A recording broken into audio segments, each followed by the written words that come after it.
Oh, Donnie's talking. He just never shuts up. I just sat back. I watched the show. 45 minutes in front of a mirror. I banged it. I got it. I bang on. What I meant was I bang on. I got it. Okay. Here he is, one half of the team, Donnie and Dolly. Weekdays, check television 10 to noon. Our Friday regular, Canucks Insider, the one and only Rick Dhaliwal. Gentlemen, lots to get to. Let's go. What did the Ethan Bear decision come down to?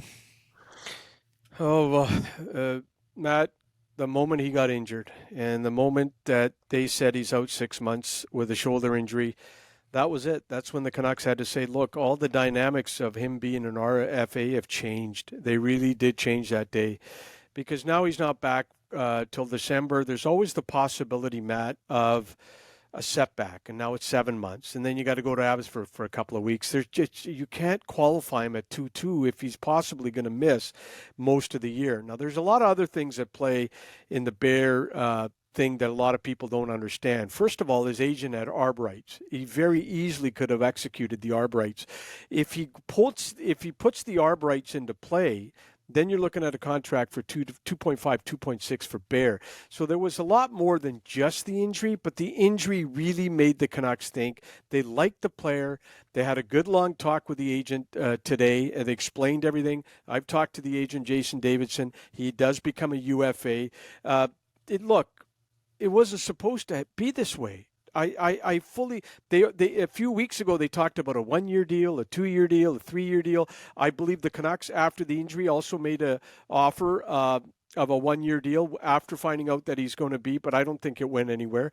There's a lot of, I don't think they wanted to go this way. That injury, guys, absolutely threw a wrench into everything. And it was supposed to be an easy qualifying offer, maybe an extension of 2 to 3 years. They had talked about it. Then he goes to the Worlds. He gets hurt, and just everything changed. Everything changed, guys. Everything changed. Well, and Travis Dermott, who would have come in just under $2 million, was it health there? Was it performance related? A little bit of. Yeah, I think you're right, Matt. I reported about a week ago that they weren't going to qualify Dermott. They didn't. Hirose, obviously, and Hoglander were obvious qualifying offers. Kravtsov, they just want to retain his rights for another 3 years. They'll let him do his thing in Russia. And if they think there's a fit for Kravtsov in Vancouver in a year or two, they still own his rights. So that was a smart move. You never know. But Dermott was, you nailed it. There was concussion issues, didn't play a lot, and they just felt it was time to move on. A couple of other house cleaning subjects for you guys. Noah Juleson, I reported this morning, 2-year deal. Noah is going to be $775 at the NHL level, and then he's going to be $450 in the minors. Really good deal. Canucks like him. Little surprised it took so long to get Noah Juleson done, but they got him done. Kyle Burrows is a UFA. If they don't get something done by 9 o'clock, I checked in on Burrows this morning. Very quiet. Very quiet. The Canucks made him an offer 10 days ago. Since that offer, very, very, very few talks. I'm blown away since they made the offer. There hasn't been anything, but I'm talking as of now. They might sign him this afternoon. I don't know. But as of right now, when I checked in, very quiet on Burrows. In fact, it's been quiet for 10 days. We should find out today if the Canucks are going to sign Abbotsford forward Tristan Nielsen, Fort St. John native, 23 years old, 41 points, impressive in the playoffs. Good young kid. That is still up in the air, as I was told about an hour ago. So we'll monitor Tristan Nielsen. Colin Delia is going to hit the free agent market tomorrow. So the Canucks are going to probably go out and get a goaltender. One name to keep an eye on is David Rittich. 21 games in Winnipeg last year. I'm not going to say they're going to sign him, but I'm just saying, don't be surprised if they poke around there. So that's Big it. Save Dave, as he was known once upon a time, until he was No Save Dave. Yeah, no save, David, in Calgary. And then what did he have in Winnipeg last year? 21 games.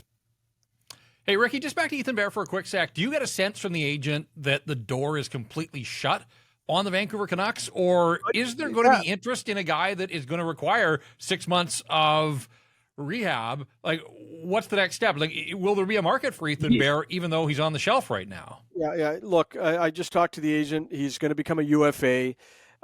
Look, the motivation, Jeff, to sign a player who is out till December is not high.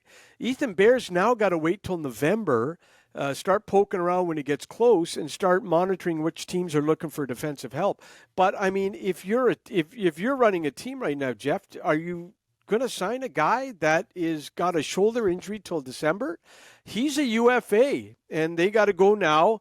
And they got to, wait and rehab, and hopefully in November and December strike a deal with someone. I think. Well, no, but that's what I mean. Like, I think it's a fascinating situation. If there's a team out there that believes in this guy and it's got cap space, like maybe you could just offer him a deal and kind of park him for a while, knowing that when he gets healthy. So it's going to be fascinating to me to see how this all plays out. It's also going to be fascinating to see. Have you heard anything about OEL and where he might wind up now that he's a free man? Well, Kevin Epp was on our station, and he said 10 teams he was negotiating with. So he's going to sign somewhere. And he also said teams on cup contenders are calling OEL as well because he's dirt cheap. And if he can still give you 16 to 18 minutes a night, why not? Why not? And, if he can give you a quality 16, 18 minutes on a low deal, I think OEL is going to be attractive to a lot of teams. And last time I checked in with App, there's a lot of interest there. Soucy and Cole, how sure are we that they'll be Vancouver Canucks after this weekend? Because there's a lot of smoke there. Oh, boy. I was the first to tell you about Soucy and Cole in this market, and I'm going to tell you right now, the Canucks will be looking for help on the PK when they go shopping tomorrow at 9 o'clock. Soucy and Cole, Cole's a PK specialist. I'm expecting the Canucks to be in on both players big tomorrow. The way I'm expecting 2-3 year deals around $3 million is what I'm hearing.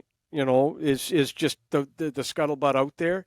But they actually played together in Minnesota, if you can believe it, in 2020, Soucy and Cole. Cole's got a relationship with the regime here. He won 2 cups with Tocchet in Pittsburgh, Rutherford Alvin.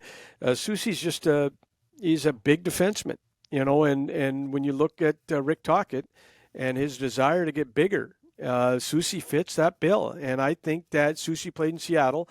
He's a Viking, Alberta kid. Vancouver makes a lot of sense for him. So definitely he's on my radar tomorrow. I dropped his name for a reason, guys. Soucy and Cole, keep an eye on both those guys tomorrow. Cole is interesting. And just to follow up here, you may know the context, because he went from being nearly a 20-minute per night defenseman in Colorado to being a 17.5-minute guy to being a just under 16-minute guy in Colorado/Minnesota. Then he goes to Carolina, he gets back up to 17 minutes, and then he played 19.5 minutes a night for Tampa Bay last year. Vancouver would be his 8th organization in the NHL. Do you know why he's bounced around so much, and what accounts for the upswing in ice time last year in Tampa Bay, Ricky? No idea why he's bounced around, but the point is this, and Jeff made a good point in his article this week. Cole is a power penalty killing specialist, led all Tampa Bay skaters in shorthanded ice time. Look, the big thing for me, guys, Rutherford Alvin and Tocchet have a relationship. We won 2 cups with him. I don't care if he's been on 8 teams in the past. This regime likes this guy. They got a history with him. So obviously that is why you're hearing Ian Cole a lot. I have no idea. I don't monitor the player or follow him, but I do know that this regime has got a history with him. And do you have any sense of the term or the money on Cole? I just told you 2 to 3 years, around $3 million or a little higher than 3 is what I'm hearing. And Soucy? So, I both of them. They both fall in the same category for me. Okay. I'm just spitballing. Don't go and send out a big Dhaliwal is 2-3 years, $3 million. You ask me, my gut feeling tells me 2-3 years, around $3 million plus for both if they end up in Vancouver. And I do think Matt, they're both left shot. But I do think the fact that Ian Cole on a team that had Hedman and Sergachev, he and Eric Chernak were the top pairing defensively on the penalty kill, and so that's certainly going to push the ice time up in that regard. And also keep in mind that Ian Cole plays both sides and equally well. So he is a guy that is durable, and he's a guy that can play both sides. So that is very important thing to keep in mind. He plays both sides and equally well. So that certainly would address some needs on the back end, but neither of those guys plays third-line center, I don't think. They're not that versatile. He might play both sides on defense, but he's not a third-line center either. So what are we thinking? What are we hearing? Is it the same cast of characters, names that have been out there a little bit? Have you heard Pius Suter linked to the Canucks, Rick? That's a name that's been kicked around. Well, Nick Bjugstad, another one. Let me get into my list here. Okay, so let me start here. Miles Wood was given permission by the Devils to talk to teams. The Canucks have checked in on Miles Wood. He's New Jersey. So when you look at centers, let's go to the first two high-end guys, JT Compher and Ryan O'Reilly, right? I believe Canucks would check in on both tomorrow to see what the price tag is. Obviously, O'Reilly, yes, there's interest from Vancouver. He's a Rick Tocchet type guy, but they don't have the cap space to go after O'Reilly. But we're hearing a lot of Tyler Myers' name last 24 hours, possibly moving. Canucks are trying to move him to create cap space so they could possibly go after JT Compher or Ryan O'Reilly. I talked to JP, or texting with JP Barry this morning, and JP told me he hasn't heard anything yet when it comes to Myers. But certainly that's a name out there that the Canucks are trying to actively move in hopes of getting some more cap space to play with. Teddy Blueger is a guy I expect them to look in on. Nick Bjugstad is. Jason Zucker is another guy, all ties to this regime. Tyler Bertuzzi, some people asked me to look into. I checked into Bertuzzi this morning. I don't get the sense the Canucks have actively shown interest yet. I was told yet. Okay, so there's a lot of names out there. You can think about all these guys, but it's also going to require cap space and money. One thing free agents and their agents look for, let's be honest, is term. Term is going to be big tomorrow, right? And a lot of the agents are going to sway their players to where there is term. Term is tough. Money's tough because the cap didn't go up. It only went up by $1 million. What's his name in Minnesota, the GM? Bill Guerin had a great quote yesterday. He said the cap only went up by $1 million, but the agents are acting like it went up by $10 million. So it's cap. Agents love July 1st. Yeah, they love playing teams off against each other. So you know what? If the Canucks, agents love you, Ricky, they love you. They love me, but I also piss a few off to get mad, and then I got to go, fix that. But listen, now they got Ethan Bear's money to play with too, right? Yeah. So you add it to the 6. So now the Canucks are at 8. Now they got a little bit more flexibility. And if you're thinking JT Compher and Ryan O'Reilly, now the Canucks just opened up. And also don't forget Dermott's money today. Canucks just opened up a little bit more money to go shopping tomorrow at 9 a.m. Yep, so, they sure did. Yep, and let's hope. I sure hope they're not going to pay San Jose to take Tyler Myers to open up more money. Like I have no idea. I just know that his name's out there, and if they, that would be a boon money-wise if they get. For sure. But I mean, somebody taking that on with the bonus spending in September, is a much different equation than somebody taking that on after the bonus is paid in September. So Okay, so let me get this one in. Cal Foote's name came up in the last 48 hours. Nashville's not going to qualify him. His father, Adam, is an assistant coach with the Canucks. I checked in to see if the Canucks would have interest and was told this will not be a fit with Cal Foote. Having a player with a dad on the coaching staff is always an awkward situation. You see it now, guys, like in junior hockey all the time. You see parents are buying junior A, junior B teams, and they're putting their kids in the most unbelievably awkward situation. Tough spots. I personally have seen this with my own eyes of dads buying junior A, junior B teams. Everybody knows the kid in the dressing room. The dad owns a team. It puts the kid in a tough spot. I was just told that Cal Foote is not going to happen in Vancouver. It's it makes it really awkward when a kid is in a dressing room and the dad is either the coach, the GM, or the owner. It always puts the kid in a very, very, very, very tough spot. He's in honestly, guys. Well, it puts the whole room in a tough spot because they wonder if we say the wrong thing in front of so-and-so, does it get back to, so. And, especially if the kid is not a rock star and a great player.